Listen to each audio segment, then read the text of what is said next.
My name is Ikra Arshad and I am lecturer at Quaid-e-Azam Institute of Nursing and Allied Health Sciences. I am teaching here biochemistry and microbiology. Today we are going to discuss the topic proteins of biochemistry.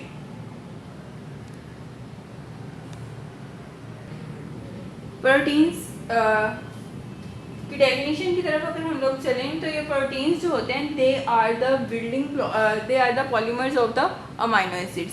Amino acids जो होते हैं वो different amino acids मिलकर आपके क्या करते हैं, proteins के स्ट्रक्चर की सिंथेसिस करते हैं. ठीक है. अब प्रोटीन्स जो होते हैं ये एक्सट्रीमली कॉम्प्लिकेटेड मॉलिक्यूल्स होते हैं जो कि आपके नाइट्रोजिनस कंपाउंड्स होते हैं. ठीक है. और इनमें जो अमाइनो एसिड्स का नंबर होता है वो डिफरेंट होता है. हर different types of proteins contains different number of amino acids and वो अमाइनो एसिड्स जो एक दूसरे के साथ लिंक हुए होते हैं वो थ्रू अ स्पेशल बॉन्ड हुए होते हैं और उसको या तो हम कोवेलेंट बॉन्ड कहते हैं या फिर पेप्टाइड बॉन्ड या लिंकेज कहते हैं. अब अगर हम लोग चलें general formula of amino acids की तरफ तो ये देखें आपके पास एक कार्बन एटम होता है. This is the carbon atom. Okay. इसको हम लोग अल्फा कार्बन कहते हैं. ठीक है.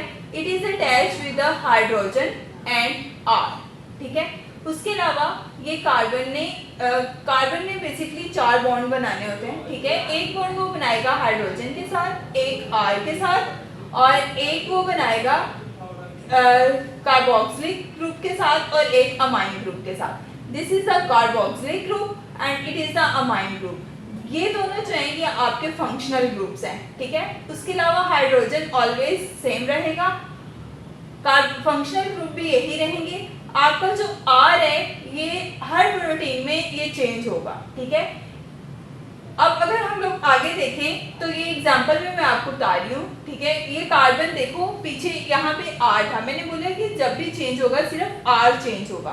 तो यहाँ पे आर की जगह किसने ले लिया है, हाइड्रोजन ने. अगर वो कह रहे हैं कि अगर आर की जगह आप ए चूज करते हो तो आपके पास जो प्रोटीन आएगी वो ग्लाइसिन आएगी.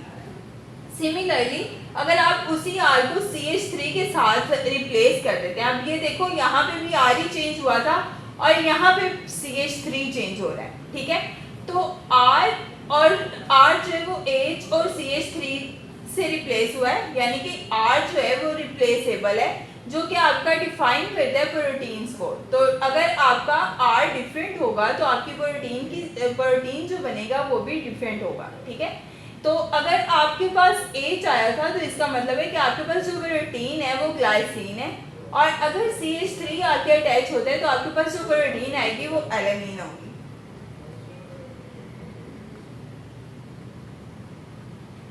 तो आपको इस चीज का पता होना चाहिए कि जो अमाइनो एसिड्स होते हैं वो बेसिकली बिल्डिंग ब्लॉक्स होते हैं किसके, प्रोटीन्स के. यानी कि जो प्रोटीन्स हैं वो किससे मिलके बने होते हैं. जैसे एक इमारत है तो वो ईंटों से मिलके बनती है. सिमिलरली आपके जो प्रोटीन्स हैं अगर वो बनते हैं तो वो अमाइनो एसिड्स की डिफरेंट चेन्स आपस में कनेक्ट होती हैं तो आपके पास प्रोटीन्स आते हैं. ठीक है. अब अगर हम लोग फंक्शंस ऑफ प्रोटीन्स की तरफ चलें तो आपके पास जो प्रोटीन्स हैं ये आपको बताए कि प्रोटीन्स जो होते हैं ये आपके सेल्स में भी प्रेजेंट होते हैं. ठीक है. तो आपकी सेल मेम्ब्रेन में भी प्रेजेंट होते हैं. उसके अलावा आपके जो साइटोप्लाज्म होता है, सेल का जो लिक्विड पोर्शन होता है, उसमें भी क्या होते हैं कि प्रोटीन्स प्रेजेंट होते हैं. इसके अलावा अगर हम लोग देखें तो प्रोटीन्स जो होते हैं वो डिफरेंट ऑर्गेनिजम्स में या डिफरेंट उसमें चीज़ों में डिफरेंट अमाउंट में पाए जाते हैं. जैसे अगर हम लोग मेमेलियन मसल्स की बात करें तो उसमें आपके पास 20% क्या होते हैं, प्रोटीन्स होते हैं. ब्लड प्लाज्मा की बात करें तो 7% उसमें जो कॉन्स्टिट्यूटेंट होती है वो किसकी होती है, प्रोटीन्स की. काउस में 3.5% प्रोटीन्स होते हैं. सीरियल्स आपको 12% प्रोटीन्स देते हैं. ठीक है. और उसके अलावा बीन्स, नट्स यानी कि जो आपकी पल्सेस वगैरह हैं वो आपको क्या कंटेन कर रही हैं, कितना प्रोटीन्स दे रहे हैं, 20% प्रोटीन्स दे रहे हैं. मोर ओवर अगर आप लोग बात करें तो आपके स्ट्रक्चरल और आपके फूड डाइटरी प्रोटीन्स के अलावा आपके बहुत सारे स्ट्रक्चरल प्रोटीन्स भी होते हैं. इनके अलावा आप जो डेली लाइफ में कुछ चीज़ें होती हैं वो भी आपके प्रोटीन्स कंटेन करते हैं। जैसे कि आप एग्जांपल ले लो सिल्क की, लेदर की और वूल की, तो ये सब क्या है, दीज ऑल्सो कंटेन प्रोटीन्स, ठीक है। तो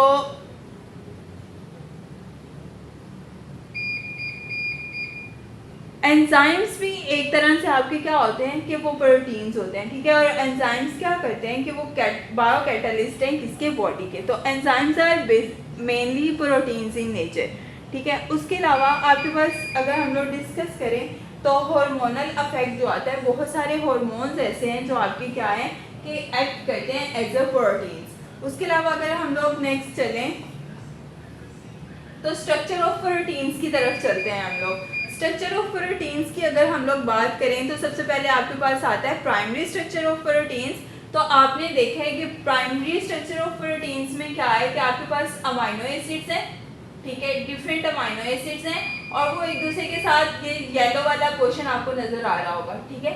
ये आपके जो सर्कल्स में है ये आपके अमाइनो एसिड्स हैं और ये जो येलो वाला लिंकेज है जो एक दूसरे को, एक अमाइनो एसिड को दूसरे के साथ कनेक्ट कर रहा है, that is the peptide bond.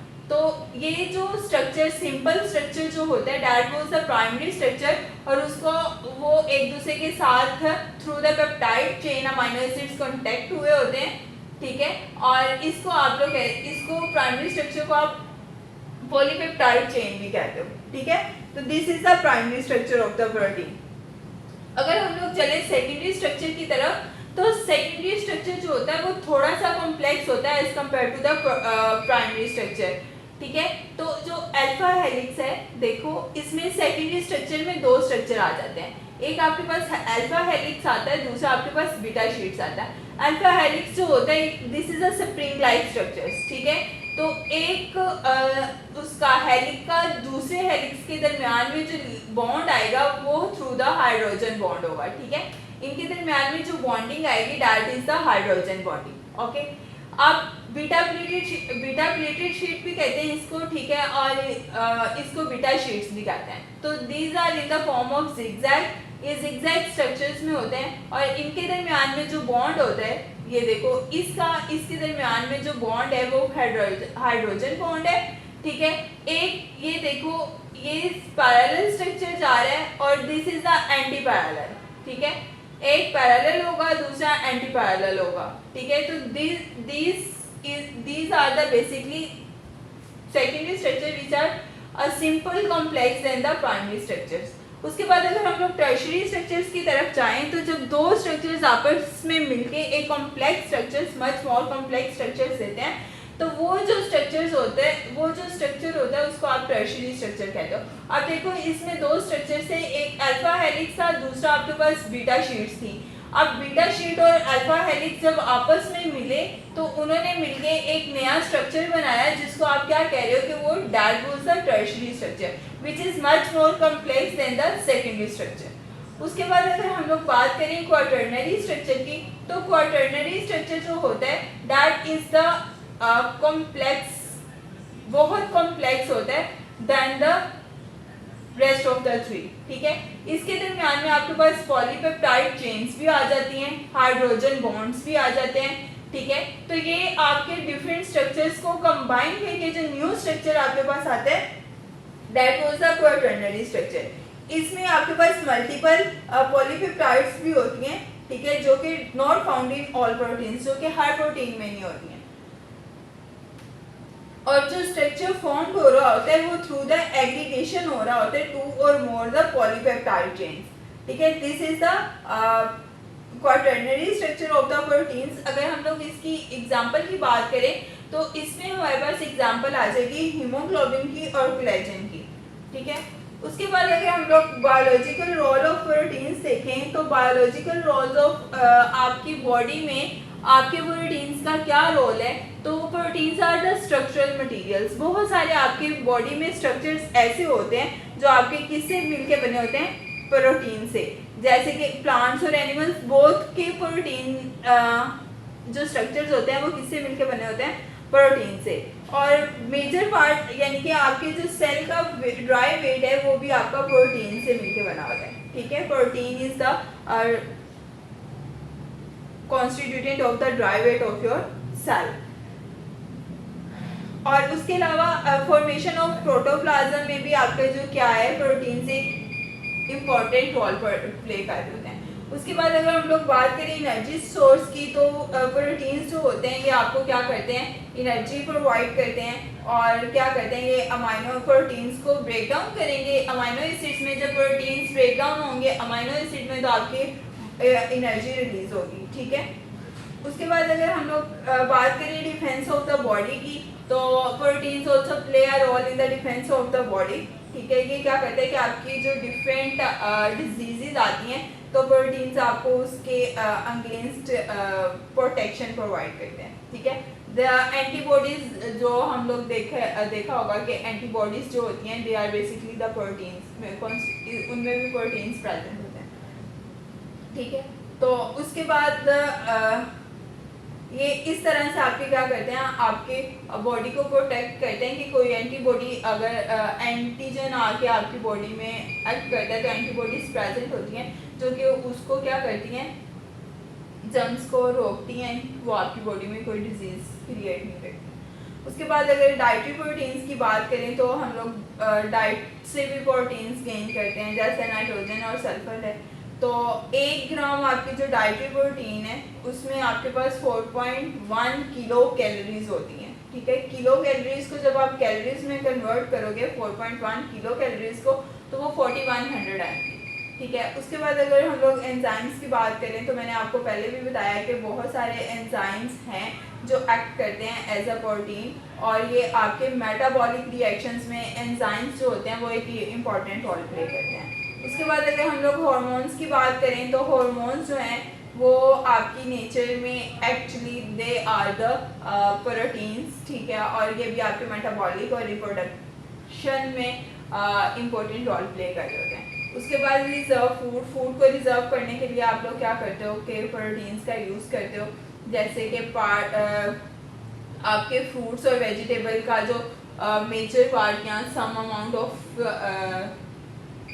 Some part जो होता है वो किससे मिलकर बना होता है, प्रोटीन से मिलकर बना होता है, ठीक है। जैसे कि albumin, and albumin is the protein which is found in the egg. उसके बाद अगर कॉन्ट्रैक्टिलिटी की बात करें तो कॉन्ट्रैक्टिलिटी जो प्रोटीन्स होते हैं वो कॉन्ट्रैक्टिलिटी में भी रोल प्ले कर रहे होते हैं, जैसे सीलिया एंड फ्लैजेला। कॉन्ट्रैक्टिलिटी का बेसिकली जो मीनिंग है वो ये है मूवमेंट, ठीक है। तो सीलिया और फ्लैजेला थ्रेड लाइक स्ट्रक्चर्स होते हैं, ठीक है। जो सीलिया होते हैं वो उसमें पैरामीशियम में होते हैं, जो बिल्कुल छोटे छोटे थ्रेड लाइक स्ट्रक्चर्स होते हैं, होल बॉडी पे प्रेजेंट होते हैं, ठीक है। और फ्लैजेला में क्या होता है कि वो लॉन्ग हेयर लाइक स्ट्रक्चर्स होते हैं, ठीक है। तो दे आर द फ्लैजेला। उसके बाद अगर बात करें एक्सचेंज ऑफ गैसेस की, तो ट्रांसपोर्ट ऑफ ऑक्सीजन और कार्बन डाइऑक्साइड थ्रू होमोग्लोबिन जो हो रही होती है, that was also haemoglobin is also a protein, ठीक है। तो दैट एक्सचेंज ऑफ गैसेस भी थ्रू प्रोटीन हो रही होती है, ठीक है। सम हार्मोन्स जो होते हैं जैसे कि इंसुलिन, ग्रोथ हार्मोन्स और parathyroid hormones also act as the proteins. उसके अलावा मसल प्रोटीन्स होते हैं जो कि आपके कॉन्ट्रैक्शन और रिलैक्सेशन ऑफ द मसल्स में रोल प्ले कर रहे होते हैं। अगर हम लोग होम्योस्टेटिक कंट्रोल की बात करें तो होम्योस्टेटिक कंट्रोल में अगर देखो तो क्लॉटिंग ऑफ ब्लड होती है, तो that goes through the thrombin और फिब्रोजिन, ठीक है। तो प्लाज्मा आपका जो ब्लड प्लाज्मा होता है वो आपको उसमें भी प्रोटीन्स प्रेजेंट होती है। उसके अलावा जो प्लाज्मा मेम्ब्रेन होती है वहाँ पे भी प्रोटीन्स का एक रोल होता है कि वो क्या करते हैं कि ट्रांसपोर्ट करते हैं किसकी मटेरियल्स की inside and outside of the body. उसके बाद हेरिडिटी ट्रांसमिशन है, मैंने आपको बताया है कि प्रोटीन्स जो हैं वो एक्ट करते हैं एज द प्रोटीन्स जो हैं वो अमाइनो एसिड्स हैं, अमाइनो एसिड से मिलकर बने हुए हैं। और अमाइनो एसिड्स की अगर हम लोग बात करें तो उसमें आपके पास न्यूक्लिक एसिड्स भी आते हैं। न्यूक्लिक एसिड्स में अगर हम लोग बात करें तो डीएनए आरएनए होता है, तो that was the heredity transmission, ठीक है। कि डीएनए से आपके हेरिडिटी कैरेक्टर्स जो होते हैं वो from one generation to the next generation क्या हो रहे होते हैं, ट्रांसफ़र हो रहे होते हैं। उसके अलावा मूवमेंट ऑफ क्रोमोसोम्स जो होती है that was also through the proteins, proteins उसमें भी एक रोल प्ले कर रहे होते हैं। उसके बाद अगर हम लोग बात करें क्लासिफिकेशन ऑफ प्रोटीन्स की, तो classification of proteins on the basis of their structure कह लो, तो they are classified into 3 types, ठीक है। They are simple proteins, conjugated proteins और ड्राइव प्रोटीन्स। अगर हम लोग सिंपल प्रोटीन्स की बात करें तो दो तरह के प्रोटीन्स होते हैं, एक ग्लोबुलर प्रोटीन्स होते हैं और दूसरे सेक्लेरोप्रोटीन्स होते हैं। इसलिए सेक्लेरोप्रोटीन्स ऐसे प्रोटीन्स होते हैं जो हार्ड होते हैं, ठीक है। तो अगर हम लोग ग्लोबुलर प्रोटीन्स की बात करें तो ग्लोबुलर प्रोटीन्स में सबसे पहले हमारे पास आ जाता है एल्ब्यूमिन, जो कि वाटर सोल्यूबल प्रोटीन्स है और ये प्लांट्स और एनिमल्स दोनों में अकर करते हैं। उसके बाद अगर हम लोग ग्लोबुलेंस की बात करें तो ये इनसॉल्युबल इन वाटर है, लेकिन डाइल्यूट सॉल्ट सॉल्यूशंस में ये सॉल्युबल हो जाते हैं और जब आप इसको हीट करते हो तो ये कोएगुलेट हो जाते हैं। जिसमें आपके पास अगर एग्जांपल देखो तो लैक्टोग्लोबिन की आ जाती है और ये सिर्फ एनिमल्स में पाए जाते हैं। उसके बाद अगर हम लोग प्रोलैमिन्स की बात करें तो प्रोलैमिन्स जो होते हैं 70 to 80% एथेनॉल में सॉल्युबल होते हैं, लेकिन वाटर में ये इनसॉल्युबल होते हैं प्रोलैमिन्स जो होते हैं, ठीक है। और इसमें अगर हम लोग बात करें तो ग्लैडियन इसकी एग्जांपल आ जाती है, जो कि ग्लैडियन किस में पाया जाता है, वीट में, और रेजिन किस में पाया जाता है, मेज में। These are the examples of the prolamins. उसके बाद ग्लूटेलिन्स के आ जाते हैं जिसको आप ग्लोबुलिन, उसके बाद क्या आता है आपके पास, हिस्टोन्स आ जाते हैं। हिस्टोन्स की बात करें तो ये आर बेसिक, ये स्ट्रॉन्गली बेसिक प्रोटीन्स हैं, यानी कि they are basic in nature, ठीक है। तो they are rich in arginine, इनमें आर्जिनिन बहुत ज़्यादा होता है, ठीक है। और इन द कम्बिनेशन डीएनए के साथ जब ये मिलते हैं तो ये आपको न्यूक्लियोप्रोटीन्स दे देते हैं, ठीक है, जिसको आप न्यूक्लियोहिस्टोन्स भी कहते हैं। तो आगे अगर हम लोग बात करें प्रोटामिन्स की, तो प्रोटामिन्स जो हैं ये क्या हैं कि ये आपके स्पर्म सेल्स में प्रेजेंट होते हैं लाइक हिस्टोन्स, और ये न्यूक्लियोप्रोटीन्स की फॉर्मेशन करते हैं विद न्यूक्लिक एसिड, और जो कि रिच इन आर्जिनिन होते हैं। तो इसमें टायरोसिन और ट्रोप्टोफेन दोनों ही नहीं होते, ठीक है। उसके बाद अगर हम लोग बात करें ग्लोबिन्स की, तो जो ग्लोबिन्स हैं हमारे पास वो आ जाते हैं कि ये आपके हिस्टाडीन में बहुत ज़्यादा रिच होते हैं, लेकिन ये बेसिक नहीं होते हैं, ठीक है। और ये उसके साथ मिलते हैं, हीम के साथ मिलके हीमोग्लोबिन बना देते हैं, ठीक है। उसके बाद अगर हम लोग बात करें कोलेजन की, तो collagens are present in the scleroproteins की बात करें तो उसमें मैंने आपको बताया these are the hard proteins, ठीक है, जिसमें एग्जांपल आ जाती है कोलेजन्स की, एलास्टिन्स की और केराटिन्स की, ठीक है। कोलेजन्स की अगर हम लोग बात करें तो ये आपके बोन्स में प्रेजेंट होते हैं, एलास्टिन्स मसल्स में, और केराटिन्स आपके हेयर्स में प्रेजेंट होते हैं। उसके बाद अगर मैं बात करूँ कॉन्जुगेटेड प्रोटीन्स की, तो कॉन्जुगेटेड प्रोटीन्स जो प्रोटीन्स होते हैं ये क्या होते हैं कि कॉन्जुगेटेड प्रोटीन्स ऐसे प्रोटीन्स होते हैं यानी कि जो कि आपके दो प्रोटीन्स, दो डिफरेंट कंपाउंड्स आपस में मिलके एक कॉम्प्लेक्स स्ट्रक्चर दे रहे होते हैं, they are the conjugated proteins. जैसे न्यूक्लियोप्रोटीन्स आ गया है, क्रोमोप्रोटीन्स आता है, ग्लूकोप्रोटीन्स आ जाता है, फोस्फोप्रोटीन्स आ जाते हैं, लिपोप्रोटीन्स जो लिपिड के साथ मिलके बने होते हैं, मेटालोप्रोटीन्स जो मेटलॉइड के साथ मिलकर बड़े होते हैं। These all are the conjugated proteins, यानी कि दो कंपाउंड्स आपस में मिलकर आपको एक नया कंपाउंड दे रहे हैं, तो वो that was the conjugated protein. और अगर हम लोग ड्राइव की बात करें तो ड्राइव प्रोटीन्स ऐसे प्रोटीन्स होते हैं जो कि आपके हाइड्रोलिसिस पे आपको बेसिक्स दे देते हैं, ठीक है। तो ड्राइव प्रोटीन्स की तरफ चलें तो ड्राइव प्रोटीन्स में दो आ जाते हैं, एक प्राइमरी ड्राइव प्रोटीन्स होते हैं, दूसरे सेकेंडरी ड्राइव प्रोटीन्स होते हैं। प्राइमरी ड्राइव प्रोटीन्स की बात करें तो उसमें आपके पास कोएगुलेटेड प्रोटीन्स होते हैं, उसके बाद प्रोटीन्स होते हैं और मेटा प्रोटीन्स होते हैं, ठीक है। तो जो प्राइमरी प्रोटीन्स होते हैं these are the synonyms of the denatured proteins, यानी कि जब आप इसको हाइड्रोलिसिस करते हो, ब्रेक डाउन करते हो, तो वो आपको डीनेचर हो जाते हैं, यानी कि वो आपको सिंपल अमाइनो एसिड या सिंपल प्रोटीन्स दे देते हैं। तो ये डीनेचरेशन कैसे होती है कि इनके दरमियान में जो लिंकेजेस प्रेजेंट होते हैं वो ब्रेक डाउन हो जाते हैं और वो सिंपल स्ट्रक्चर्स दे देते हैं, that's why they are known as primary proteins. उसके बाद अगर हम लोग बात करें तो सेकेंडरी ड्राइव प्रोटीन्स की, तो सेकेंडरी ड्राइव प्रोटीन्स जो होते हैं दीज आर द इंटरमीडिएट्स, ठीक है, जो कि आपके प्रोग्रेसिव हाइड्रोलिसिस ऑफ प्रोटीन से मिलके बनते हैं, ठीक है। ये इनके साइज डिफरेंट होते हैं and different amino acid composition, और इसमें डिफरेंट अमाइनो एसिड्स की क्या होते हैं, डिफरेंट अमाइनो एसिड से मिलकर बने होते हैं, और इनमें साइज भी क्या होते हैं आपके पास डिफरेंट होते हैं। जिसमें आपके पास एग्जांपल्स की बात करूँ तो प्रोटियोसिस आ जाता है, पेप्टॉन्स आ जाता है, पॉलीपेप्टाइड्स आ जाता है, सिंपल पेप्टाइड्स आ जाता है, और अमाइनो एसिड्स आ जाते हैं, ठीक है। अब इसमें पॉलीपेप्टाइड्स भी आ जाते हैं और ओलिगोपेप्टाइड्स भी आ जाते हैं। अब यहाँ तक था आज का हमारा प्रोटीन्स का लेक्चर, ठीक है। नेक्स्ट लेक्चर में हम लोग अमाइनो एसिड्स जो कि हम लोगों ने ये पढ़ा है कि amino acids are the basic building blocks of the proteins, यानी कि प्रोटीन्स जो हैं वो अमाइनो एसिड से मिलकर बने हुए हैं। तो हम लोग नेक्स्ट लेक्चर में अमाइनो एसिड्स को डिस्कस करेंगे, ठीक है। Thank you very much for listening me. Best of luck. अल्लाह हाफिज़।